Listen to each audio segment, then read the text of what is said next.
Subscribe to my YouTube channel for deeply emotional, romantic, and mature stories that echo through your heart. Don't forget to like, share, and comment to support meaningful storytelling. The rain had been falling for 3 days straight each. Drop against the windows like tiny fingers tapping out a rhythm that matched the restlessness in Sarah's heart.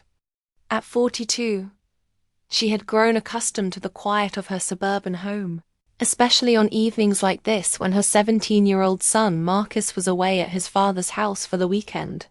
The divorce had been finalized 2 years ago, and, while the wounds had healed, the loneliness still lingered like morning fog that refused to lift. She was curled up on the living room couch, a cup of chamomile tea growing cold in her hands when the doorbell rang. The sound cut through the silence like a blade, making her heart skip. Who could be visiting at 9 o'clock on a stormy Friday night? Sarah set down her tea and padded to the front door, her bare feet silent against the hardwood floor. Through the peephole, she saw a familiar figure standing on her porch, shoulders hunched against the rain. It was David Marcus's best friend from high school. But something was different about him tonight. Gone was the carefree teenager she remembered.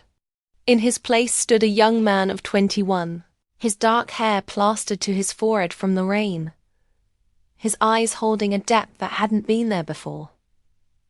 "David?" She called through the door, her voice barely above a whisper. "Mrs. Coleman? I'm sorry to bother you so late. I need to talk to someone." The vulnerability in his voice made her chest tighten. Without hesitation, she unlocked the door and pulled it open. David stood there, drenched and shivering, looking nothing like the confident college student she'd last seen at Marcus's graduation party 3 years ago. "Come in. You're soaked," she said, stepping aside to let him enter. "What are you doing out in this weather?" David stepped into the warmth of her home, water dripping from his jacket onto the entrance mat. "I drove here from the city. I didn't even think about the storm until I was already on your street." He ran a hand through his wet hair, and Sarah noticed how his fingers trembled slightly. "Marcus isn't here," she said gently. "He's at his father's for the weekend." "I know." David's eyes met hers, and in that moment, Sarah felt something shift in the air between them. "I came to see you." The words hung in the space between them like a confession, heavy with meaning that neither of them was quite ready to acknowledge. Sarah's breath caught in her throat. She had known David since he was 14, had watched him grow from a gangly teenager into the handsome young man who now stood in her entryway, but she had never allowed herself to think of him as anything other than her son's friend. "Let me get you a towel," she said, her voice steadier than she felt, "and something warm to drink." As she moved toward the linen closet, she was acutely aware of David's presence behind her. She could feel his eyes following her movements, could sense the weight of whatever had brought him to her door on this stormy night. When she returned with a soft blue towel, he was still standing in the same spot, as if he were afraid to move deeper into her space without permission. "Here," she said, handing him the towel. Their fingers brushed as he took it, and Sarah felt a jolt of electricity that she hadn't experienced in years. She pulled her hand back quickly, but not before she noticed that David had felt it too. "Thank you," he said, his voice rough. He began to dry his hair, and Sarah found herself watching the way his muscles moved beneath his damp shirt. The realization of what she was doing hit her like a physical blow, and she turned away, her cheeks burning. "I'll make some coffee," she said, hurrying toward the kitchen. "You must be freezing." David followed her, his footsteps echoing in the quiet house. The kitchen felt smaller with him in it, his presence filling the space in a way that made Sarah's pulse quicken. She busied herself with the coffee maker, grateful for something to do with her hands. "How have you been, Mrs. Coleman?" David asked, settling into one of the chairs at her kitchen table. I mean, really? How are you doing? The question, asked with such genuine concern, nearly undid her. She paused in measuring the coffee grounds, her hands stilling.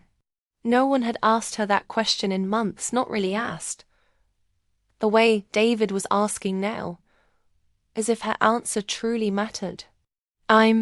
She began, then stopped. How could she explain? The loneliness that had become her constant companion. The way she sometimes caught herself talking to the empty house, just to hear another voice. The nights when she lay awake wondering if this was all there was to the rest of her life.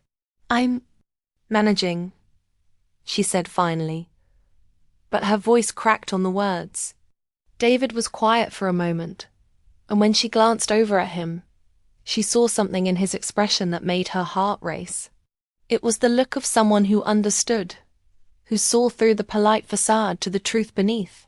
You don't have to pretend with me, he said softly. I've been thinking about you a lot lately, wondering how you were coping with everything. Sarah's hands trembled as she poured water into the coffee maker. You shouldn't be thinking about me, David. You have your own life, your studies, your future. But I do think about you, he interrupted, and there was something in his voice that made her turn to face him.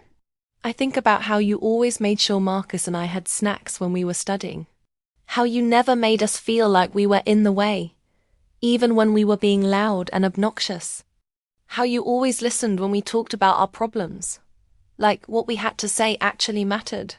You were just kids, Sarah said, her voice barely above a whisper. Of course it mattered. We're not kids anymore, David said, and the weight of those words settled between them like a stone thrown into still water, creating ripples that spread outward, changing everything. Sarah turned back to the coffee maker, her heart hammering against her ribs. She could feel David's gaze on her, could sense him rising from his chair, could hear his footsteps as he moved closer. When she felt his presence behind her, she closed her eyes and tried to steady her breathing. Sarah, he said, and hearing her name on his lips, not Mrs. Coleman, but Sarah made something deep inside her chest come alive for the first time in years. David, you shouldn't. I know I shouldn't, he said, his voice low and rough. I know this is complicated and wrong and probably a dozen other things. But I can't stop thinking about you. I can't stop remembering how you looked at Marcus's graduation. How sad you seemed even though you were smiling. I can't stop wondering if you're lonely too. The word too hung in the air between them, admission that changed everything. Sarah turned slowly to face him and found herself looking up into eyes that were no longer those of a boy, but of a man who had somehow seen straight through to her soul. David, she whispered, and his name on her lips sounded like a prayer. He was standing close now, close enough that she could see the flecks of gold in his brown eyes, could smell the rain, and something uniquely him that made her head spin. When he lifted his hand to touch her face, she didn't pull away. I know. This is crazy, he said, his thumb tracing the line of her cheekbone. I know I'm too young for you. I know Marcus is my best friend. I know all the reasons why this is impossible. But I also know that I've been carrying this feeling around for 3 years, and I can't carry it alone anymore. Sarah's breath caught. 3 years? Since graduation night, he admitted. You hugged me goodbye, and for just a moment, I felt like I was home. Really home, in a way I'd never felt before. And then you let go, and I spent the next 3 years trying to forget that feeling. But I can't. I can't forget you. The rain continued to fall outside, creating a cocoon of sound that seemed to wrap around them, shutting out the rest of the world. Sarah felt as if she was standing at the edge of a cliff, knowing that one step forward would change everything, but unable to step back. You don't know what you're saying, she whispered, but even as she spoke the words, she knew they weren't true. David knew exactly what he was saying. The question was whether she was brave enough to hear it. "I know exactly what I'm saying," he said, echoing her thoughts. "I'm saying that I've been in love with you since I was 18 years old. I'm saying that every woman I've tried to date since then has been measured against you and found wanting. I'm saying that I drove 3 hours in a storm tonight because I couldn't spend one more day pretending I don't feel this way." The words washed over her like a tide, carrying away all the careful barriers she had built around her heart. She searched his face for any sign of uncertainty, any hint that this was just a young man's infatuation. But all she saw was a love so pure and fierce that it took her breath away. "I'm 15 years older than you," she said, grasping for the practical objections even as her heart soared. "I don't care. Marcus is your best friend. I know. And I hate that this might hurt him. But I can't live a lie anymore, Sarah. I can't pretend I don't love you." The coffee maker beeped, signaling that the coffee was ready. But neither of them moved. They stood there in the warm kitchen, the storm raging outside, the weight of 3 years of unspoken feelings hanging between them like a bridge neither of them had dared to cross until now. "What do you want from me?" Sarah asked, and the question came out more broken than she intended. "I want you to tell me you feel something too," David said simply. "I want you to tell me I'm not crazy for being here, for saying these things. I want you to tell me that maybe, just maybe, age doesn't matter as much as what's in our hearts." Sarah closed her eyes, letting his words wash over her. How could she tell him that she had noticed the way he looked at her during his senior year? How could she admit that she had thought about him more than was appropriate for a woman her age? How could she confess that sometimes, in her loneliest moments, she had wondered what it would be like to be loved by someone who saw her not as a divorced mother struggling to rebuild her life, but as a woman worthy of devotion? "I can't," she whispered, but the words lacked conviction. "Look at me," David said gently. "Please." Sarah opened her eyes and met his gaze. What she saw there nearly brought her to her knees. It was love, pure and simple, without agenda or expectation. It was the kind of love she had dreamed of as a girl, the kind she had stopped believing existed. "I see you," David said softly. "I see how you light up when you talk about your work at the library. I see how you worry about Marcus even though he's grown up and doesn't need you to worry anymore. I see how you've been putting everyone else's needs before your own for so long that you've forgotten what it feels like to be wanted for yourself. And I want you, Sarah. Not because you're Marcus's mother, not because you're convenient or available, but because you're you. Because you have the kindest heart I've ever known. Because you make me want to be a better man. Because when I think about my future, I can't imagine it without you in it." The tears came then, sliding down Sarah's cheeks like the rain sliding down the windows. She had been so lonely for so long, had convinced herself that this was her lot in life, that love was something that happened to other people, younger people, people who hadn't made the mistakes she had made. "I do feel something," she admitted, her voice breaking. "I have for longer than I should have. But David, this is impossible. The age difference, Marcus, what people would think." "I don't care what people think," David said fiercely. "I care about you. I care about us. Age is just a number, Sarah. What matters is what's in here." He placed his hand over his heart. "And what's in here is love. Pure, honest, overwhelming love." Sarah looked at him, really looked at him, and saw not the teenager she had known, but a man who had somehow become everything she had been searching for without even knowing it. She saw strength and kindness and a depth of feeling that took her breath away. "This is crazy," she whispered. "The best things usually are," David replied with a small smile. The storm outside seemed to be intensifying, the wind howling around the house like a living thing. But inside, in the warm cocoon of the kitchen, Sarah felt safer than she had in years. She felt seen, valued, loved in a way she had never experienced before. "What happens now?" she asked, her voice barely audible. "Now," David said, stepping closer, "you tell me if you're willing to take a chance on something impossible. You tell me if you're brave enough to see where this goes." Sarah's heart was pounding so hard she was sure he could hear it. Everything rational in her mind was screaming that this was wrong, that she should send him away, that she should protect them both from the complications this would bring. But her heart was singing a different song, one that spoke of second chances and unexpected love and the courage to reach for happiness even when it came in a form she never expected. "I'm scared," she admitted. "So am I," David said. "But I'm more scared of living without you than I am of facing whatever comes." Next, the honesty in his voice, the vulnerability he was showing her, broke down the last of her defenses.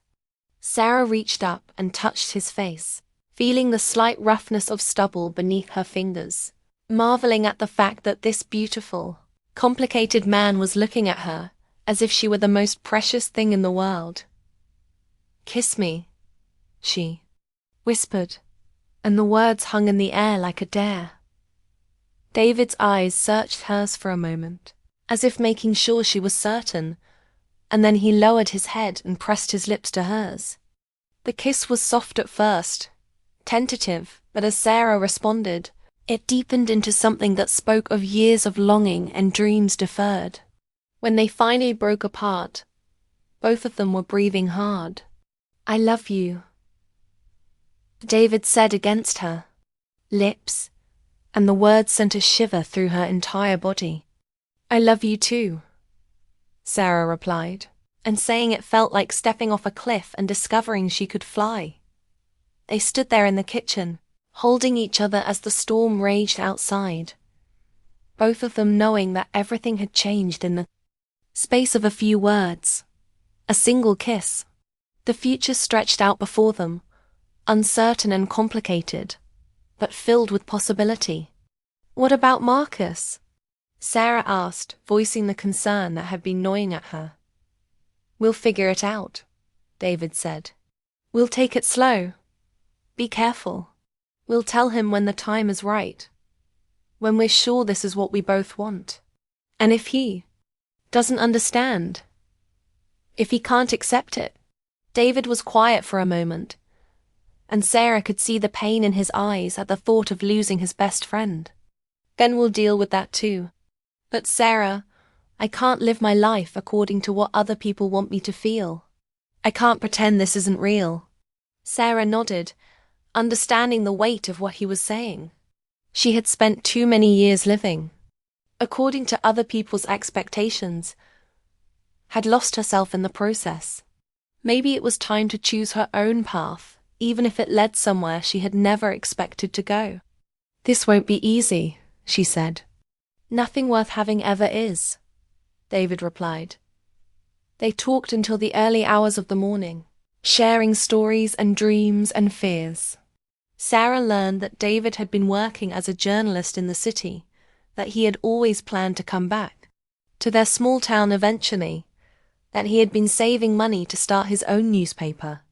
David learned that Sarah had been writing poetry in secret, that she had dreams of publishing a book someday, that she had been so focused on being a good mother and wife, that she had forgotten who she was as a person. As dawn broke over the horizon, painting the sky in shades of pink and gold, they both knew that everything had changed.